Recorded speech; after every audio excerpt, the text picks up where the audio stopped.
नमस्कार दोस्तों, कैसे हैं आप लोग। आई होप आप लोग बहुत अच्छे होंगे, स्वस्थ होंगे, मस्त होंगे। तो आइए आज की इस वीडियो में हम लोग देख लेते हैं कक्षा 10वीं के सिविक्स, जिसे आप लोग नागरिक शास्त्र, राजनीतिक शास्त्र बोलते हैं, उसी का आज हम लोग 5वां अध्याय देखने वाले हैं। और 5वां अध्याय बेटा आप लोग का क्या है, जन संघर्ष और आंदोलन। इसको हम लोग इतने जबरदस्त तरीका से समझेंगे कि लगेगा ही नहीं कि आप लोग जो है सिविक्स पढ़ रहे हैं, राजनीतिक शास्त्र पढ़ रहे हैं, एकदम आसान भाषा में। मतलब जो आप लोग का भाषा है ना, हम लोग जो बोल चाल में जो भाषा बोलते उस तरह से आप लोग को समझा देंगे और पूरा अध्याय यूं ही खत्म हो जाएगा और आप लोग को पता भी नहीं चलेगा। तो मेरे भाई, इससे पहले जितने भी अध्याय एकदम जबरदस्त तरीका से खत्म कर रखे हैं, अगर नहीं देखे हो ना तो इसी वीडियो के नीचे डिस्क्रिप्शन बॉक्स में आप लोग को लिंक मिल जाएगा, वहां से आप लोग जाके देख लीजिएगा। साथ ही हम आपको बता दें, आप लोग का जो इतिहास है, ठीक है बेटा, इतिहास, पूरा इतिहास आप लोग को पढ़ा चुके हैं। पूरा बुक जो है आप लोग का खत्म है with question answer. With question answer का मतलब ये हो गया, इसमें जितने भी अध्याय का प्रश्न उत्तर दे रखा था, ठीक है, अध्याय का प्रश्न उत्तर चैप्टर वाइज भी करवा रखे हैं, ठीक है। उसके बाद आप लोग का जो है ज्योग्राफी, जिसे आप लोग क्या कहते हैं, भूगोल। भूगोल को इतने अच्छे से पढ़ाए हैं ना बेटा कि आप लोग देख लोगे तो लगेगा ही नहीं कि मैं भूगोल पढ़ रहा हूँ, ठीक है। पूरा बुक आप लोग का खत्म हो चुका है। आपका रहा ये सिविक्स, ठीक है। सिविक्स जो है ये भी जो है लगभग 5वां अध्याय पर आ ही चुके हैं। तो 3 अध्याय और इसमें बचा हुआ, तीनों अध्याय को हम लोग कंप्लीट करके फिर इकोनॉमिक्स में घुसेंगे और इकोनॉमिक्स को 5 दिन में जो हम लोग खत्म कर देंगे। क्योंकि मैं आप लोग को जो भी अध्याय पढ़ाता हूं वो वन शॉट रहता है, मतलब एक ही अध्याय, एक ही वीडियो में आप लोग का पूरा अध्याय कंप्लीट हो जाता है। तो सबसे पहले हम लोग क्या जानने वाले हैं इस अध्याय में, क्या जानने वाले हैं, जन संघर्ष। जन का मतलब हो गया लोग। लोग तो जानते ही होंगे, लोग जानते होंगे इंसान, ठीक है। इंसानों के द्वारा जो संघर्ष किया गया उसे ही जन संघर्ष कहा जाता है या आंदोलन, ठीक है। जन संघर्ष और आंदोलन, ओके। तो इस वीडियो में हम लोग क्या क्या पढ़ने वाले, नहीं पढ़ने वाले, सबसे पहले तो वो चीज़ हम लोग जान लेते हैं क्या पढ़ने वाले हैं। इस अध्याय में हम लोग पढ़ने वाले हैं क्या, देखेंगे कि सत्ताधारी स्वच्छंद नहीं है। जो सत्ताधारी है वो सत्ताधारी जो है वो स्वच्छंद हैं या नहीं है। सत्ताधारी अपने ऊपर पड़ने वाले प्रभाव और दबाव से मुक्त नहीं रह सकते हैं। लोकतंत्र में अनुमन हितों और नजरियों का टकराव चलते रहता है। जिसके पास सत्ता होती है उन्हें परस्पर विरोधी मांगों और दबावों में संतुलन बैठाना पड़ता। जो सत्ता में जो लोग रहते हैं ना, उनको विरोधी दल के जो दल नहीं जीता है, जो सरकार के विरोध में रहते हैं, ठीक है, जो राजनीति के विरोध में रहते हैं, और उन दबावों और मांगों को जो है किस प्रकार वो लोग संतुलन मतलब बैलेंस करके वो लोग काम करते हैं, ओके। आगे इसी अध्याय में हम लोग पढ़ने वाले हैं क्या, शुरुआत में इस अध्याय के हम लोग देखेंगे कि परस्पर जो विरोधी मांगे हैं और दबावों के बीच में लोकतंत्र आकर ग्रहण करती है किस प्रकार से, ठीक है। इसी में हम लोग चर्चा करेंगे कि यह भी जानेंगे कि आम नागरिक विभिन्न तरीकों तथा संगठनों के सहारे लोकतंत्र में अपनी भूमिका किस प्रकार निभाती है। हम राजनीति को प्रभावित करने का अप्रत्यक्ष और प्रत्यक्ष दो चीज में आप लोग को बता रखा था इससे पहले वाले अध्याय में। प्रत्यक्ष जो हो गया और प्रत्यक्ष हो गया इनडायरेक्ट, ठीक है, इनडायरेक्ट,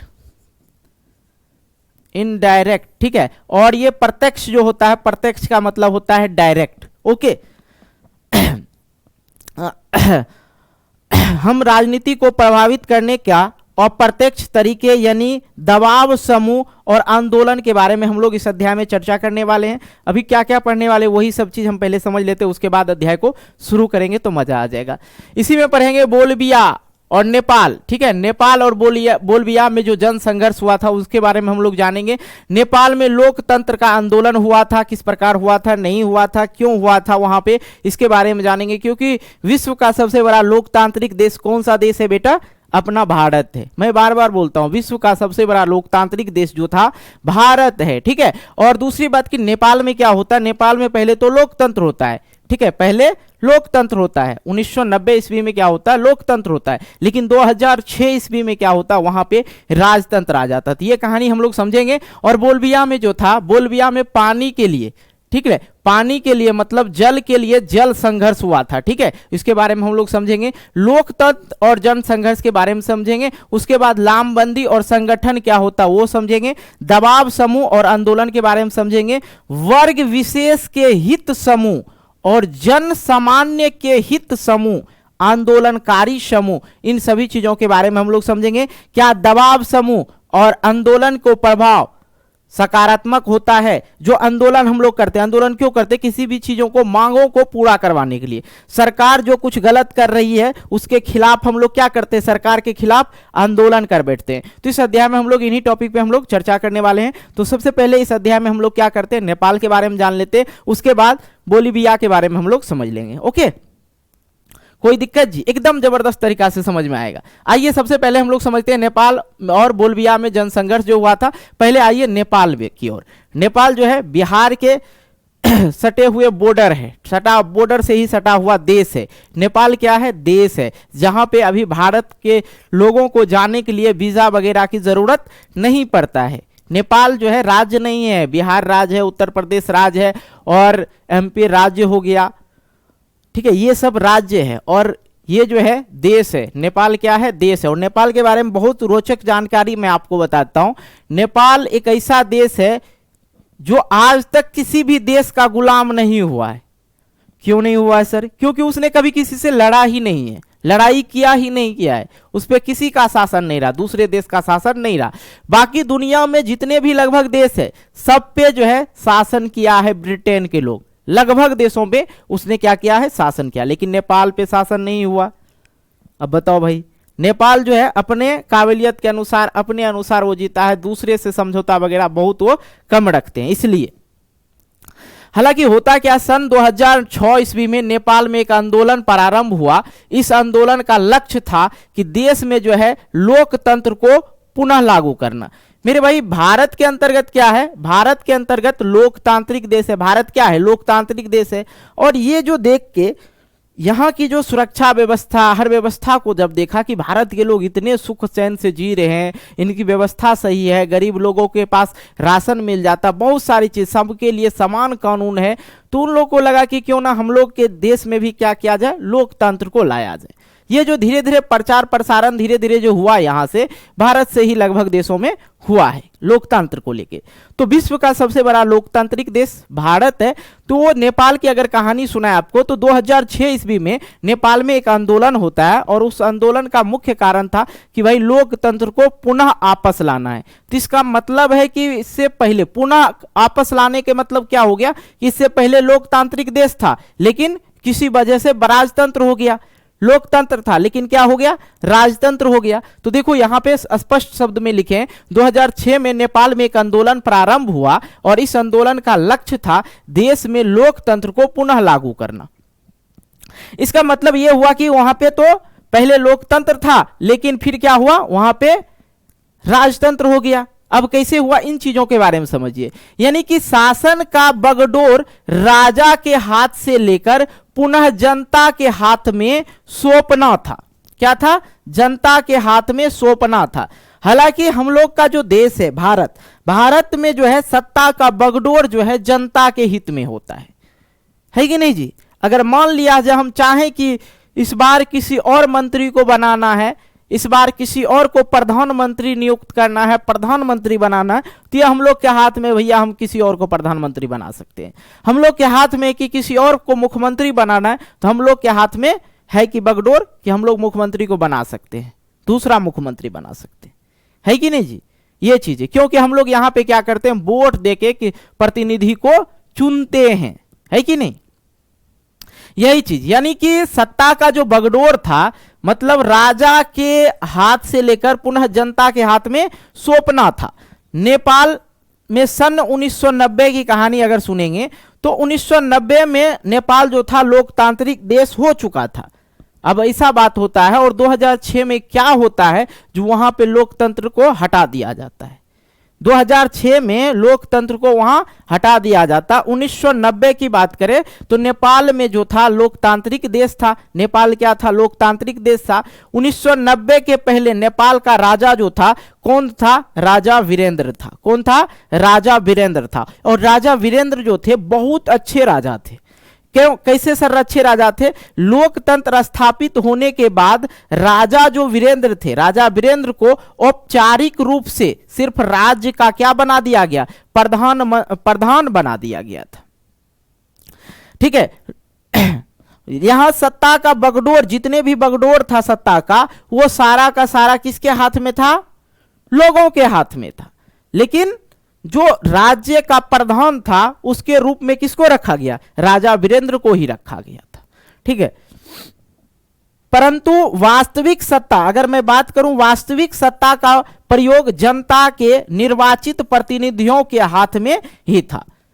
अगर मैं बात करूं वास्तविक सत्ता की बात करें तो इसके हाथ में सिर्फ राज्य का एक नाम का प्रधान बना दिया गया, ठीक है, राजा वीरेंद्र को। लेकिन जितने भी सत्ता का बगडोर था, सत्ता कैसे चलाना है, देश के लिए क्या सोचना है, देश का क्या काम काज करना है, देश के नागरिकों के लिए क्या करना नहीं करना, इन सभी चीजों का जो बगडोर था किसके हाथ में था? वहां के प्रतिनिधि, ठीक है, निर्वाचित प्रतिनिधियों के हाथ में था।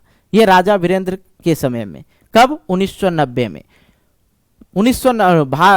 नेपाल जो है कब लोकतांत्रिक देश बना था? 1990 ईस्वी में। 2006 में क्या हुआ था वहां पे? फिर वहां पे क्या आ गया? राजतंत्र आ गया था। आगे की कहानी हम लोग समझेंगे। आइए, ये जो है राजा वीरेंद्र है। कौन है ये? राजा वीरेंद्र है, जो कि 1990 में नेपाल को लोकतांत्रिक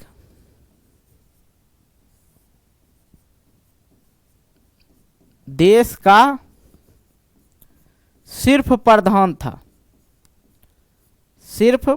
था। होता क्या है, 2006 में जो है इसकी मृत्यु हो जाता है। किनकी? ये जो है राजा वीरेंद्र, इसकी मृत्यु हो जाती है। तो फिर 2006 ईस्वी में, 2006 में राजा वीरेंद्र, ठीक है, राजा वीरेंद्र का जो है हत्या हो जाता है। क्या हो जाता है? हत्या हो जाता है। हत्या हो जाता है। तो शासन के लिए दूसरा राजा ज्ञानेंद्र आता है। कौन आता है? ज्ञानेंद्र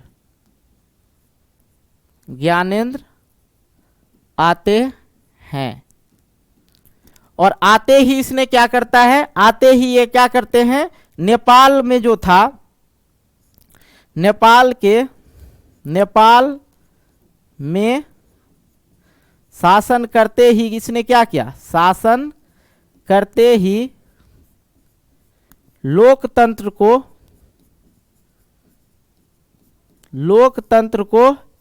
राजतंत्र स्थापित कर दिया। राजतंत्र में तब्दील कर दिया, मतलब बदल दिया। ठीक है, तब्दील कर दिया। ओके, तो ये बहुत अच्छे राजा थे। ये जैसे ही आया यहाँ पे शासन करने के लिए, इसने क्या किया? राजतंत्र वहां पे शुरू कर दिया। मतलब सत्ता का पूरा बगडोर किसके हाथ में आ गया? इसके हाथ में आ गया, राजा ज्ञानेंद्र के हाथ में आ गया। आगे की कहानी अगर हम लोग समझते हैं तो यहाँ पे देखा जाए, अत्यधिक राजतंत्र से संवैधानिक राजतंत्र को जो है अत्यंतिक राजतंत्र से संवैधानिक राजतंत्र को, इस संक्रमण को राजा वीरेंद्र ने स्वीकार कर लिया। ठीक है, स्वीकार कर लिया। भाई अब शासन हम लोग कौन करेंगे? यहाँ पे ये जो थे राजा वीरेंद्र, ठीक है, राजा वीरेंद्र जो थे, मैंने आगे की आप लोग को कहानी बता दिया ना। राजा वीरेंद्र जो थे वो सिर्फ क्या थे? नेपाल के प्रधान थे। नेपाल के क्या थे? प्रधान थे। नेपाल के सिर्फ क्या थे? प्रधान के रूप में वो कार्यरत थे, सिर्फ प्रधान के रूप में। बाकी सत्ता का बगडोर किसके हाथ में था? पूरा सत्ता की अगर बात करें तो, परंतु वास्तविक सत्ता का प्रयोग जनता के द्वारा जो निर्वाचित प्रतिनिधि था वही लोग करते थे। ओके, लेकिन होता क्या है यहाँ पे समझेंगे। लेकिन शाही खानदान का अगर मैं बात करूं, यहाँ पे अगर आप लोग ध्यान देंगे, शाही खानदान के एक रहस्यमय कत्लेआम में, ठीक है, रहस्यमय कत्लेआम में क्या होता है ये समझिए। शाही खानदान कहते हैं जो बड़ा बड़ा खानदानिक राजा है, उसका परिवार जो है बहुत बड़ा है, तो उस समय क्या होता था, राजपाट करने के लिए बेटा जो है अपने किसके पिता का हत्या कर देता था ताकि बेटा का शासन चल सके। कुछ इसी प्रकार से राजा ज्ञानेंद्र के ही काम हुआ, कत्ल में हत्या में इसी का हाथ था, क्योंकि वीरेंद्र जो थे अच्छे थे और सत्ता का बगडोर तो उसके हाथ में नहीं था, सिर्फ प्रधान बन के नेपाल का वो रह चुके थे। लेकिन इनको ये चीज भाया नहीं, ये बोला नहीं इस तरह रहेंगे तो हमारे राजा होने का क्या रीजन होगा, भाई राजा क्यों है हम फिर। इसने क्या किया, उसका कत्ल करवा दिया। ठीक है, राजा वीरेंद्र की हत्या हो गई और अब क्या होता है, एक नया राजा आता है जिनका नाम होता है ज्ञानेंद्र। नेपाल के नए राजा ज्ञानेंद्र लोकतांत्रिक शासन को स्वीकार करने के लिए तैयार नहीं था। उसने क्या किया, ये जो राजा ज्ञानेंद्र थे ये जो है लोकतांत्रिक शासन व्यवस्था को स्वीकार करने के लिए तैयार नहीं थे। लोकतांत्रिक रूप से निर्वाचित सरकार, जो निर्वाचित सरकार थी, अलोकप्रियता और कमजोरी का उन्होंने फायदा उठाया। ठीक है, उस समय ठोस नहीं था वहां की राजनीतिक, सारी राजनीतिक शक्तियां अपने हाथ में कर ली। उन्होंने लोकतंत्र व्यवस्था को खत्म कर दिया। क्या कर दिया, लोकतंत्र व्यवस्था को इसने खत्म कर दिया, जो कि मैंने आप लोग को पहले ही समझा चुका हूं। आगे क्या होता है, सन 2005 ईस्वी में, ठीक है, सन 2005 ईस्वी में, यहां पर देखिए, अरे भाई कहां चला गया, सन 2005 ईस्वी में फरवरी में राजा ज्ञानेंद्र ने तत्कालीन प्रधानमंत्री का अपदस्थ करके जनता द्वारा निर्वाचित सरकार को भंग कर दिया। 2005 की फरवरी में राजा ज्ञानेंद्र ने तत्कालीन प्रधानमंत्री को अपदस्थ करके जनता द्वारा निर्वाचित जो सरकार था, जनता के द्वारा जो चुना गया सरकार था, उसको भंग कर दिया। फिर क्या हुआ कि संसद की सबसे बड़ी राजनीतिक पार्टी, संसद की सबसे बड़ी राजनीतिक पार्टी 7 पार्टी अलायंस, याद रखना इसका नाम क्योंकि प्रश्न पूछा जाता है। संसद की सबसे बड़ी राजनीतिक पार्टी जो था, एक 7 क्या था, 7 पार्टी अलायंस सप्तदलीय गठबंधन SPA बनाया और नेपाल की राजधानी काठमांडू, नेपाल की राजधानी कहाँ है, काठमांडू में 4 दिन का बंद का आह्वान किया। अब यहां पे समझिए कि ये जैसे आया तो उसने लोकतांत्रिक शासन व्यवस्था को खत्म कर दिया। जितने भी निर्वाचित सरकार था उसको क्या किया, उसने भंग कर दिया। कौन, राजा ज्ञानेंद्र। ठीक है, अब लोगों में हड़कंप मच गया, भैया ये कैसे होगा, नहीं होगा। जो राजनीतिक दल था उसने क्या किया, एक समूह बनाया, एक पार्टी का निर्माण किया ताकि इनके ऊपर दबाव डाला जा सके, इसके ऊपर आंदोलन किया जा सके, लोगों को बताया जा सके ताकि राजा ज्ञानेंद्र को हटाया जाए किसी तरह से। संसद की जो बड़ी पार्टियां थी, राजनीतिक पार्टियां, 7 पार्टी अलायंस सप्तदलीय गठबंधन बनाया, सब मिलके जो है एक गठबंधन बनाया, सब जितने भी राजनीतिक पार्टी था सब मिलके 7 पार्टी अलायंस बनाया। उसमें सब दल आ गया। नेपाल की राजधानी काठमांडू में 4 दिन के बंद का आह्वान किया कि नेपाल का जो राजधानी है काठमांडू, उसको पूरी तरह से बंद किया जाए। ठीक है, नेपाल की राजधानी काठमांडू में 4 दिनों के बंद का आह्वान किया। कौन, ये राजा, जो जैसे देखा कि सब पार्टी वगैरह बना रहा है तो राजा ने क्या किया, नेपाल की राजधानी काठमांडू 4 दिन के लिए बंद कर दिया। इस प्रतिरोध ने जल्दी ही अनियतकालीन बंद का रूप ले लिया। ठीक है, लेकिन जो 4 दिन के लिए बंद किया गया था राजा ज्ञानेंद्र के लिए, राजा ज्ञानेंद्र ने क्या किया कि भाई अब जनता में क्या होने लगा, आग बबूला होने लगा, वो हमसे लड़ना शुरू कर देगा। तो उसने क्या किया कि 4 दिन के लिए जैसे अपना भारत का राजधानी कहाँ है, दिल्ली को बंद कर देगा। तो नेपाल की राजधानी थी काठमांडू को बंद कर दिया, पूरा कर्फ्यू लगा दिया। ठीक है, तो अनियतकालीन मतलब उसका अनियतकालीन रूप हो गया, अनियतकालीन बंद का रूप ले लिया। ये जो बंद किया था वो धीरे धीरे जो है अनियत, उसका कोई समय सीमा ही नहीं था, कब तक बंद रहेगा नहीं रहेगा। उसे अनाउंसमेंट किया गया था भाई 4 दिन के लिए जो है बंद रहेगा, लेकिन अनियमितकालीन हो गया, मतलब हमेशा बंद ही कर दिया गया। इससे माओवादी जो लोग थे, माओवादी, बागी और अन्य संगठन भी इसके साथ हो गए। किसके साथ, राजनीतिक पार्टियों के साथ हो गए। तो लोग जो था कर्फ्यू तोड़ कर सड़क पे उतर गए। लोग जो था लास्ट में क्या किया, कर्फ्यू तोड़ के जो है लोग सड़क पर उतर गए। किसके विरुद्ध, राजा के विरुद्ध। तकरीबन 1 लाख लोग रोजाना एकजुट होकर लोकतंत्र की बहाली की जो है मांग कर रहे थे। लोगों को इतनी बड़ी तादाद के आगे सुरक्षा बल का एक ना चला, जो सुरक्षा बल था राजा का उसका एक ना चला, ठीक है, क्योंकि सबसे बड़ा पब्लिक, जो सबसे बड़ा पावर अगर किसी के पास होता है वो जनता के पास होता है, एक आम आदमी के पास होता है। तो 21 अप्रैल के दिन आंदोलनकारियों की संख्या 3 से 5 लाख तक पहुंच गई और आंदोलनकारियों ने राजा को अल्टीमेटम दे दिया। आंदोलनकारी जो था राजा को अल्टीमेटम दे दिया कि भाई अब जो होगा तुरंत फैसला चाहिए, अब हम आपको नहीं रुकने देंगे, ठीक है। सब लोग रोड पे आया के हमारा राजा ज्ञानेंद्र के उपलक्ष्य जो भी था उनको तो टेरता ही नहीं था जनता, भाई क्यों टेरे तुम्हें, ठीक है। मारना शुरू कर दिया, दोनों मारपीट बहुत ज्यादा चला। तो लास्ट में जो है अल्टीमेटम दे दिया। और आगे की हम बात बोलेंगे उससे पहले आप लोग को बता दें कि पीडीएफ कैसे लेना है, ठीक है।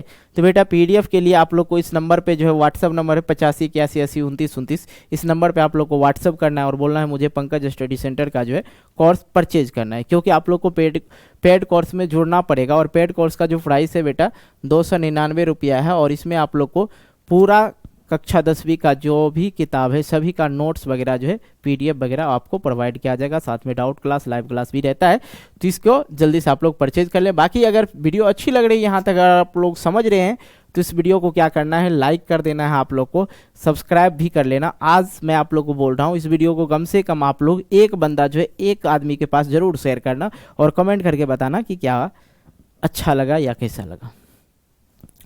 आगे की कहानी अगर हम लोग समझते हैं, आइए। इस अल्टीमेटम में उन्होंने अपनी 3 मांगे रखी, ठीक है। इस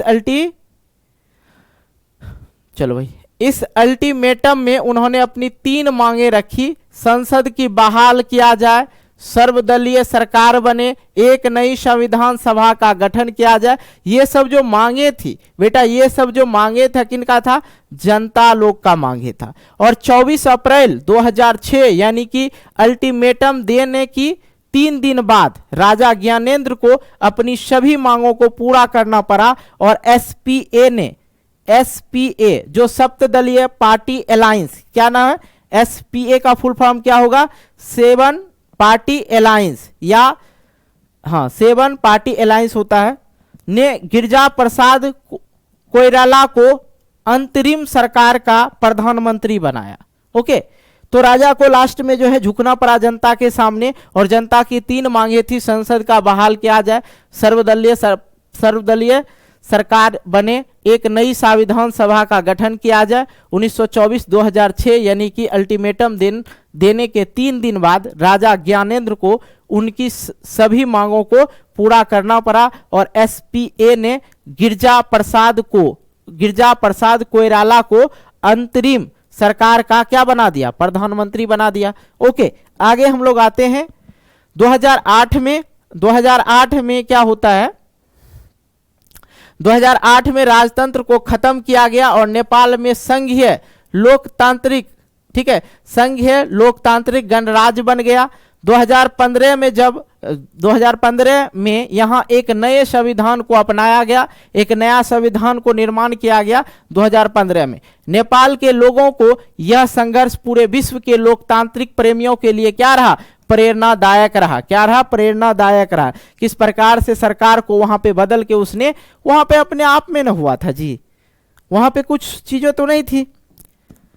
अगर मैं बात करूं, यहां पे देखा जाए नेपाल का जो राजा था 2006 में, यहां आप समझ लेते हैं थोड़ा सा, चलो भाई, 2006 में जो था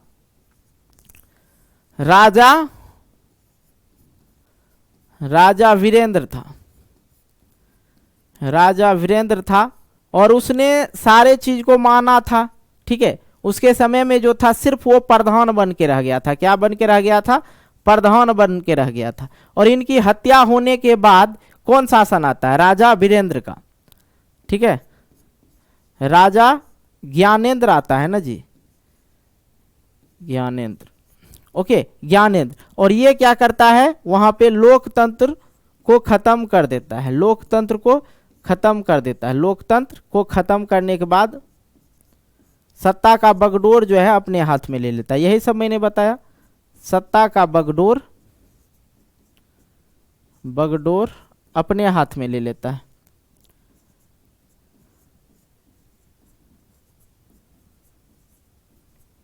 ले लेता है तो क्या होता है, लोग जो है आक्रोशित होकर क्या करने लगता, आंदोलन करने लगता। आंदोलन करने के बाद जो है लोगों का आंदोलन देख के राजा ज्ञानेंद्र को अपना जो चीज़ उसने हटाई थी सभी चीज़ को खत्म करना पड़ा और 2008 में जो है राजतंत्र वहाँ जो है खत्म हो गया। 2008 तक में जो है, याद रखना आप लोग को, 2008 में नेपाल में राजतंत्र खत्म हो गया। ठीक है, याद रखना, हो गया। और यहाँ पे 2015 ईस्वी में एक नया संविधान बनाया गया, वहाँ पे नियम शर्तें वगैरह। अगर मैं बात करूँ भारत की, अगर भारत की बात करें, भारत में संविधान कब बना था? भारत में संविधान कब लागू किया गया था? 26 जन 1950 ईस्वी को लागू किया गया था। ये चीज़ मैं आप लोग को बता रखा हूँ। और निर्माता कौन था बेटा? निर्माता की अगर बात करें तो याद रखना आप लोग को, भीमराव अंबेडकर। भीमराव अंबेडकर जी। ठीक है, कौन? भीमराव अंबेडकर। कोई दिक्कत हुआ यहाँ तक समझने में? नहीं ना। तो ये जो था 2015 में वहाँ नया संविधान हो गया। नेपाल के लोग यह संघर्ष पूरे जो है उसने इस प्रकार से बदल दिया, सरकार जो राजा था उनको हटा दिया। तो ये जो है लोगों के लिए और देशों के लिए क्या रहा? प्रेरणादायक रहा, स्रोत रहा कि भाई इस तरह से वहाँ पे लोगों ने संघर्ष किया था। आगे की कहानी अगर हम लोग सुनते हैं तो आगे क्या होता है यहाँ पे समझिएगा। ये जो है, ये जो मैप देख रहे हैं ये है उत्तरी अमेरिका। यहाँ पे ध्यान दीजिएगा, उत्तरी अमेरिका। ठीक है, अमेरिका। और यहाँ पे उत्तरी और यहाँ पे दक्षिणी अमेरिका हो जाता है। ठीक है, दक्षिणी अमेरिका। और ये वाला जो क्षेत्र है, ये वाला जो क्षेत्र है यहाँ पे, अरे भाई ये क्या, यहाँ वाला जो ये वाला जो क्षेत्र है, ये वाला क्षेत्र देख रहे हैं, इस क्षेत्र को बोला जाता है लातीन। क्या बोला जाता है? लातीन। लातीन। ठीक है। और यहाँ पे जो था क्या था? पानी की कमी थी। क्या थी? पानी का, दिख रहा है भाई? हाँ, क्या था? पानी का कमी था। ओके, यहाँ पे क्या था? पानी की कमी थी। चाहिए यहाँ पे हम लोग समझते हैं इसको, आप लोग समझ गए। उत्तरी अमेरिका, दक्षिणी अमेरिका और यहाँ पे लातीन था। बोलीविया का जल युद्ध, यहाँ पे क्या हुआ था? लोगों में जो था जल के लिए संघर्ष हुआ था। क्या था कहानी? आइए हम लोग समझते हैं। बोलीविया लातीन अमेरिका का एक गरीब देश है। यहाँ सरकार लोकतांत्रिक सरकार है। यहाँ पे क्या है? लोकतांत्रिक सरकार है। यहाँ पे देख लीजिए, हम लिख देते हैं ताकि आप लोग को याद रहे। लोकतांत्रिक सरकार, यहाँ पे क्या था? लोकतांत्रिक सरकार था। ओके, आगे अगर हम लोग बढ़ते हैं तो देखते हैं यहाँ पे बोलीविया में जो जल युद्ध हुआ था, क्यों, कब हुआ था, नहीं हुआ था। सरकार ने कोचबम्बा शहर, ठीक है, शहर का नाम था कोचबम्बा, में जल पूर्ति के अधिकार को बहुराष्ट्रीय कंपनी को बेच देती है। जो वहां की सरकार थे कोचबम्बा शहर के, उसने क्या किया? जल का जो पूर्ति होता था, जहां दूसरे शहर से जो जल आता था, जल जो आता था यहाँ दूसरे जगह से, यहाँ से जल आता था, यहाँ से जल आता था, तो उसने क्या किया? इस जल वाला जो है, जल को झमेला के लिए क्या किया? जल के लिए झमेला के लिए पूरे को जो है जल के लिए, जल को बेच देता है। कौन? सरकार। क्या करता है? बेच देता है। जल को क्या करता है? वहां की सरकार जो थी बेच देता है। बेच देता है किसको? बहुराष्ट्रीय कंपनी को। किसको? बहुराष्ट्रीय कंपनी को। ठीक है, किसको? बहुराष्ट्रीय कंपनी को। ओके, आइए यहां आप समझते हैं। बहुराष्ट्रीय कंपनी को बेच देती है और इस कंपनी ने आनन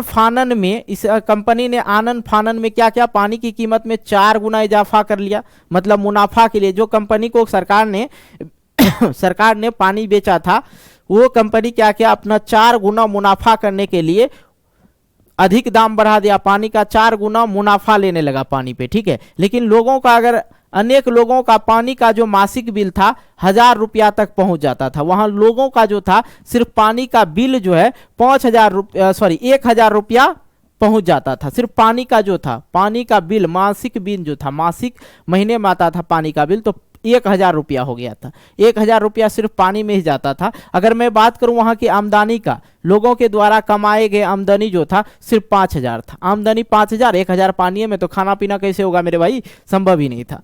तो इसके फलस्वरूप क्या हुआ, वहां पे जो है लोग जनसंघर्ष में भड़क गए, मतलब लोग जो है वहां पे आंदोलन करना शुरू कर देता है।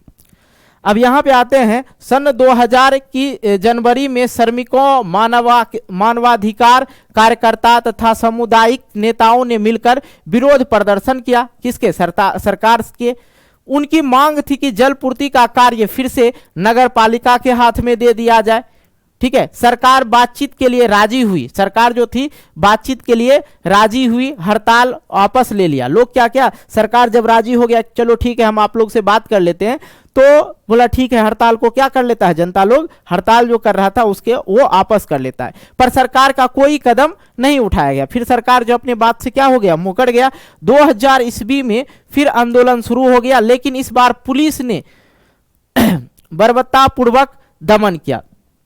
लेकिन पुलिस ने इस बार क्या किया, जनता पे आक्रोशित होकर जनता को मारपीट करना शुरू कर दिया वहां पे। 2000 में दोबारा आंदोलन शुरू हुआ, इस बार भी मांग वही थी, लेकिन सरकार ने पूरी देश में मार्शल लॉ लागू कर दिया। ये मार्शल लॉ लागू करने का मतलब ये हो गया कि भाई सारी शक्तियां अब आर्मी के पास दे दिया। सरकार क्या क्या, सारी शक्तियां आर्मी के पास दे दिया। बोला कि अब कोई भी संघर्ष करे, आंदोलन करे, उसको खूब मारो पीटो, ठीक है। परंतु जनता के ताकत के आगे बहुराष्ट्रीय कंपनी को शहर छोड़कर भागना पड़ा। क्या करना पड़ा, शहर छोड़ के भागना पड़ा। जनता जो है किसी को जिसको चाहे उखाड़ के फेंक सकता है। एक दिन में अगर जनता चाहे तो किसी को हीरो बना सकता है और किसी को जीरो बना सकता है, एक दिन के अंतर्गत।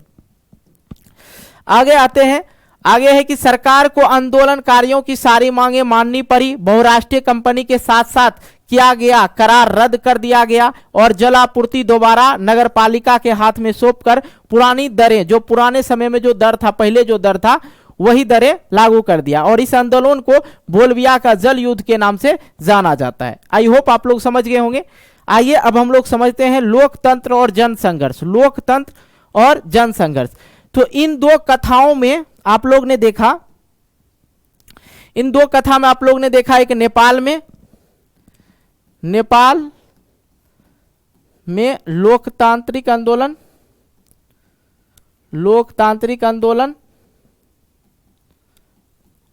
आंदोलन, दूसरा आपने क्या देखा, बोलीविया, ठीक है,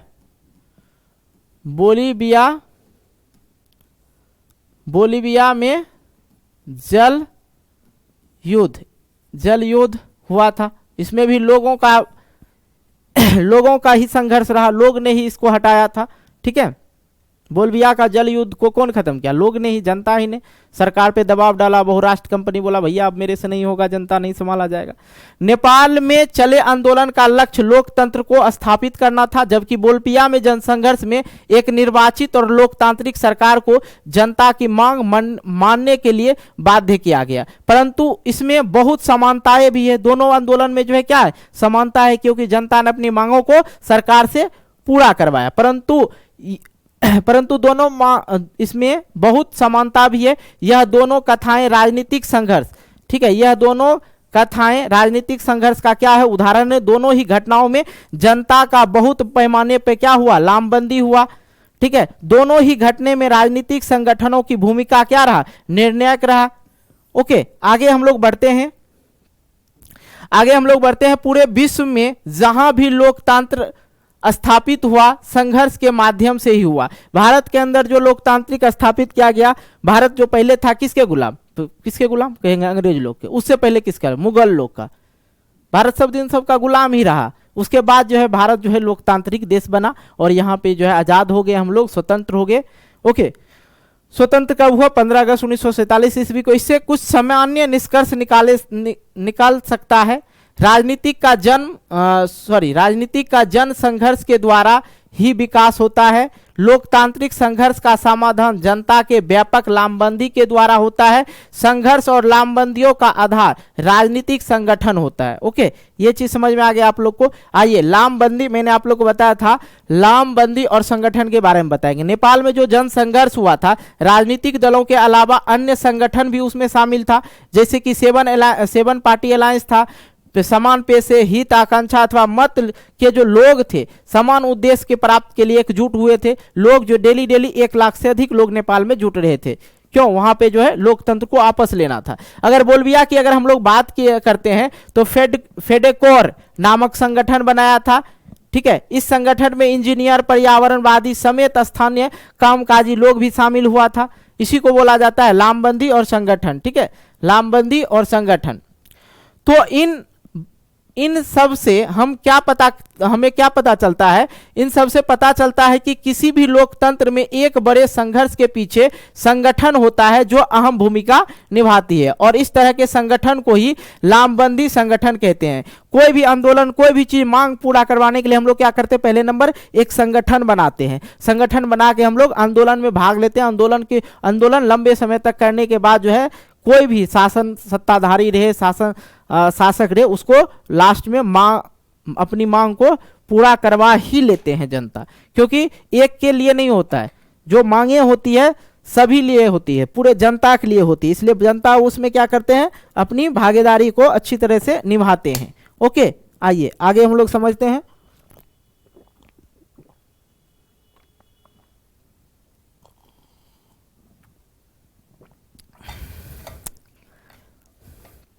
आगे हम लोग समझते हैं लोकतंत्र में किसी फैसले पे असर डालने के 2 तरीके हैं। किसी भी फैसला ले लो, कोई भी फैसला है, लोकतंत्र में किसी भी फैसले को असर डालने के 2 तरीके हैं। एक प्रत्यक्ष भागीदारी करके। प्रत्यक्ष का मतलब होता है डायरेक्ट, मैंने आप लोग को बताया, यानी चुनाव में भाग लेकर हम चुनाव जीते तो हम जो है लोकतंत्र में क्या कर सकते हैं? फैसले ले सकते हैं। मुखिया बन गए तो अपने गांव पंचायत के लिए क्या फैसला ले सकते हैं।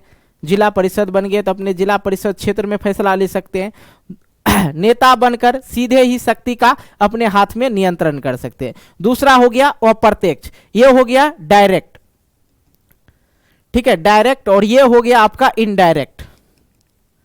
ठीक है, इनडायरेक्ट।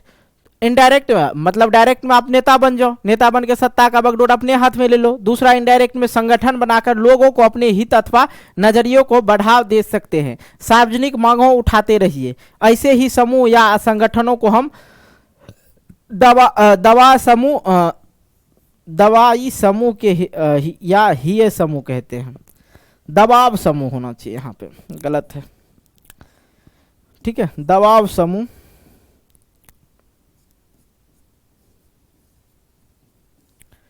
दबाव समूह या हित समूह होना चाहिए। हिये समूह है, हित समूह, हित समूह कहते हैं। पहला तो हो गया भाई, कोई अगर आप चाहते हैं कि हम कोई भी लोकतंत्र में कोई भी फैसला लें या असर डालें तो उसके लिए आप नेता बन जाओ। दूसरी बात कि अप्रत्यक्ष रूप से एक संगठन बनाइए, डायरेक्ट नहीं तो संगठन बनाइए, और संगठन बना के जो है नेता वगैरह पे दबाव डालिए। दबाव समूह इसलिए कहा जाता था कि लोगों के जो मांग है उनको पूरा करवाना, मतलब एक अलग वे में।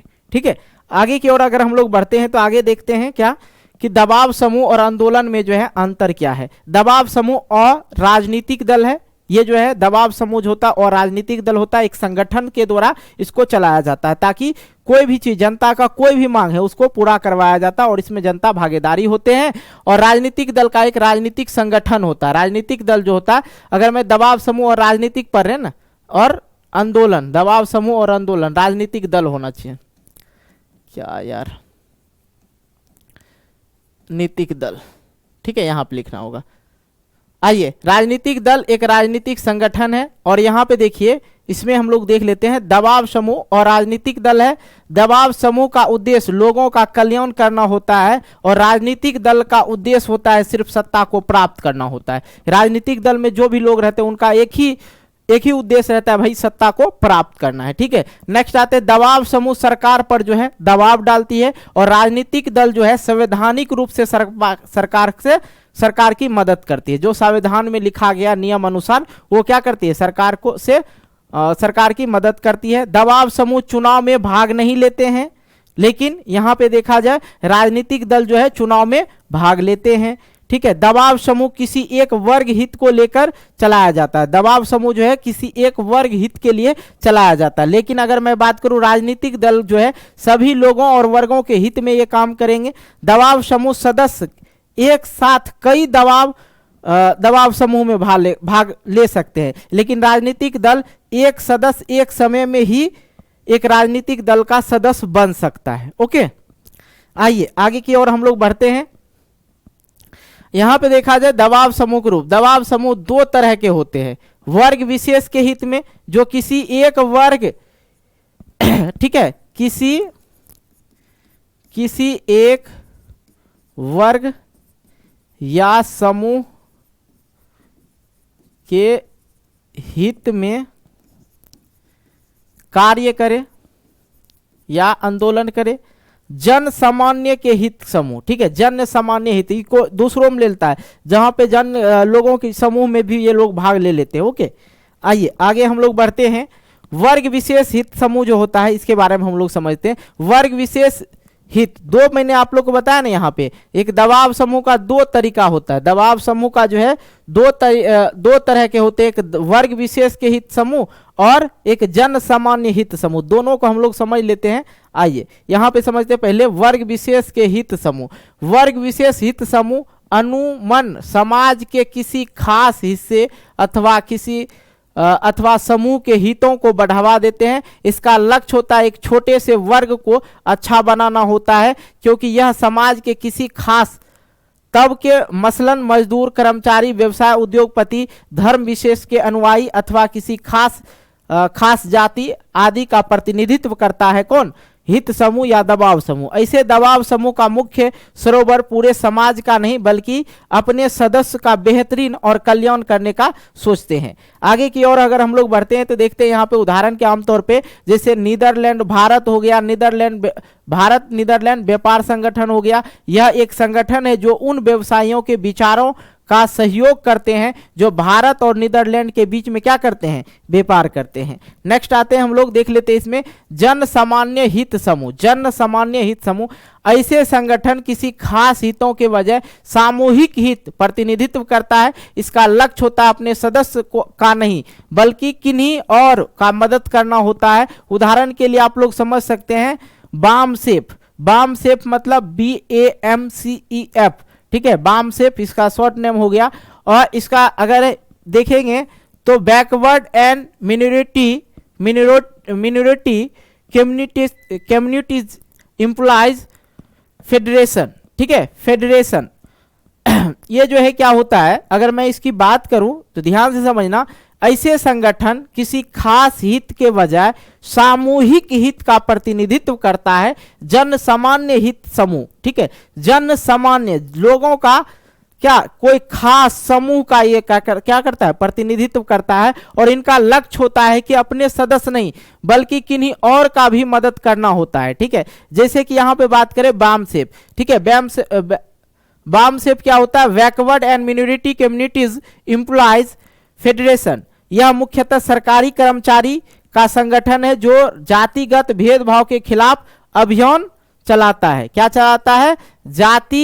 सरकारी कर्मचारी का संगठन है जो जाति में क्या होता है, भेदभाव होता है, उनके खिलाफ अभियान चलाता है। Backward and minority communities employees federation. Okay, आइए आगे हम लोग समझते हैं आंदोलन। दबाव समूह की तरह आंदोलन भी सत्ता की शक्तियों का प्रत्यक्ष रूप से नहीं संभालती है। जो दबाव समूह की तरह आंदोलन जो आंदोलनकारी होता है सब सत्ता में होता है जी, नहीं होता है।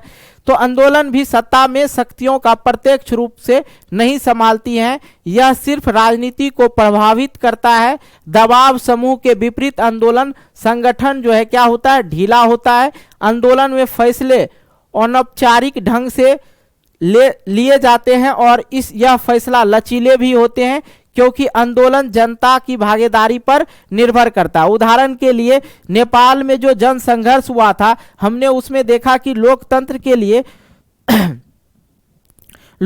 के लिए दूसरा आंदोलन का नाम दिया गया नर्मदा बचाओ आंदोलन, सूचना के अधिकार आंदोलन, शराब विरोधी आंदोलन, महिला आंदोलन का पर्यावरण आंदोलन।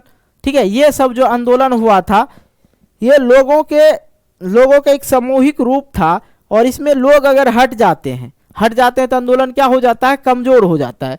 तो मैंने यहाँ पे आपको क्या समझाना चाहा कि दबाव समूह की तरह आंदोलन भी सत्ता की शक्तियों का प्रत्यक्ष रूप, मतलब डायरेक्ट, ठीक है, डायरेक्ट जो है प्रत्यक्ष रूप से नहीं संभालती। जो आंदोलनकारी होते हैं यह सिर्फ राजनीति को प्रभावित करता है, जो नेता वगैरह आता है उनको वो प्रभावित करता है कि इनकी मांगों को पूरी करनी चाहिए। दबाव समूह विपरीत आंदोलन में संगठन जो है क्या होता है, ढीला ढाला होता है। आंदोलन में फैसले जो है औपचारिक रूप से और उसमें क्या होता है, राजनीतिक ढंग से लिए जाते हैं।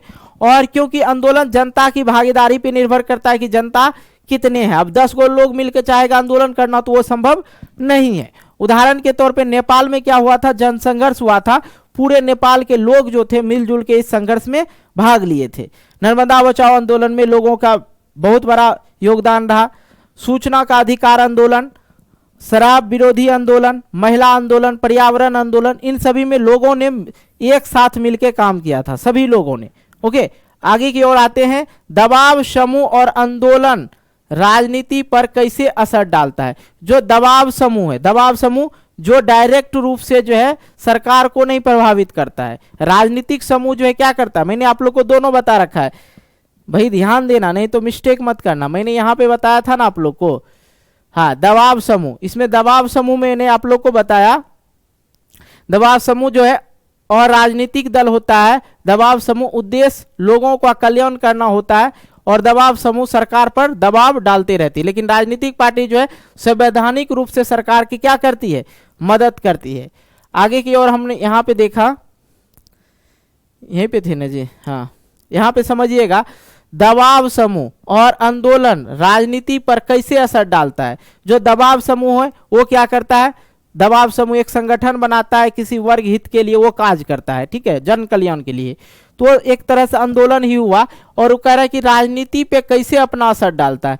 तो दबाव समूह और आंदोलन राजनीति पे कई तरह से असर डालते हैं।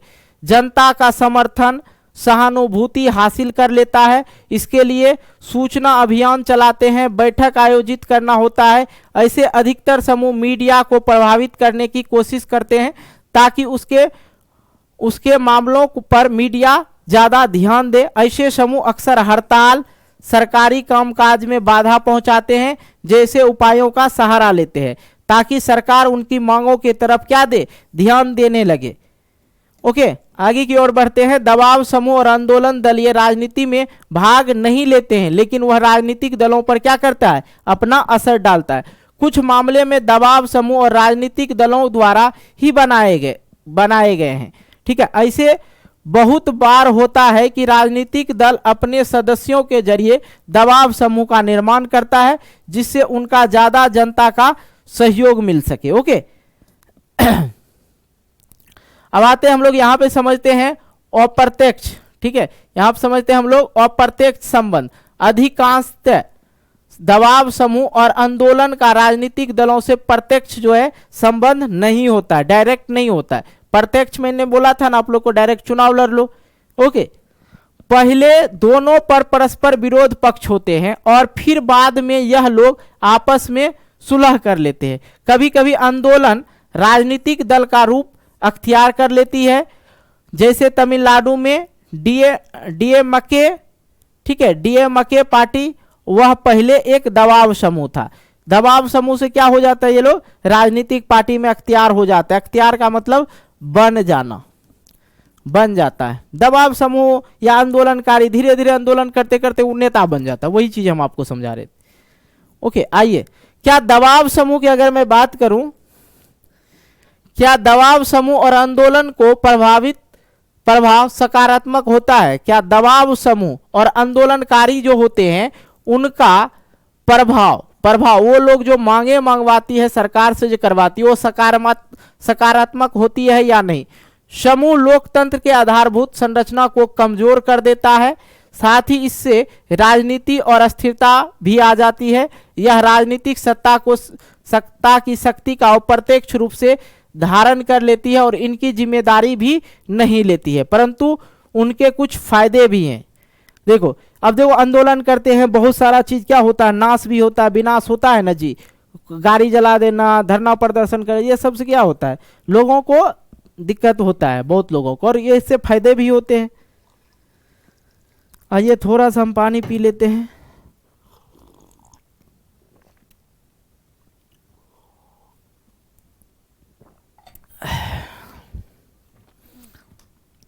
क्या होता है, यह समाज के सार्वजनिक सभी समाज के जो है आवाज को उठाते हैं। अंत में सरकार को कुछ ऐसे निर्णय लेना पड़ता है जिससे समाज के किसी समूह का भला हो सके। यानी हम कह सकते हैं यह दबाव समूह हमारे लोकतंत्र के लिए क्या है, सकारात्मक है। दबाव समूह हो गया, आंदोलन हो गया, ये सरकार से जो है समाज के लिए जो है जन कल्याणकारी कार्य को करवाता है प्रभाव डाल के। ओके, यहीं तक था आप लोग का ये पूरा अध्याय जो है कंप्लीट हो गया। आई होप आप लोग पूरा अध्याय समझ गए होंगे। कहीं कोई दिक्कत हुआ होगा तो आप हमें कमेंट बॉक्स में जो है कमेंट करके जरूर बताइएगा। बाकी वीडियो को लाइक कर देना है, चैनल पे नए हो चैनल को सब्सक्राइब कर देना, वीडियो को लाइक कर देना, कमेंट भी कर देना और एक बार इस वीडियो को शेयर जरूर करना। ठीक है मेरे भाई, आप लोग का 50 मिनट में आप लोग का ये अध्याय जो है मैंने कंप्लीट कर दिया। यही मेन टॉपिक था और कुछ था नहीं, लगभग सारा का सारा टॉपिक इसी वीडियो में हम लोग कवर कर लिए। जितना मैंने आप लोग को बताया था उतना ही था और एकदम सटीक तरीका से, ज़्यादा कोई बकवास वगैरह आज नहीं किए। पता नहीं, कुछ बच्चों को लगता है कि बकवास करने के बाद मज़ा आता है, मज़ा आने के बाद क्लास जो है शानदार होता नहीं, कभी कभी हो जाता है, कोई दिक्कत नहीं। इस वीडियो को इतना जल्दी आप लोग समझ गए होंगे। जैसा लगे आप लोग हमें कमेंट बॉक्स में माध्यम से कमेंट करके ज़रूर बताइएगा, क्योंकि आप लोग का एक लाइक और एक कमेंट मुझे जो है क्या करता है, और भी इच्छा जागृत करता है कि भाई और पढ़ाओ, बच्चे को और चीज़ें चाहिए। आप लोग कमेंट करेंगे तभी ना। ओके, इस वीडियो को हम यहीं पे समाप्त करें। भैया जाइए खाना पीना खाइए, ठंडा है। ओके।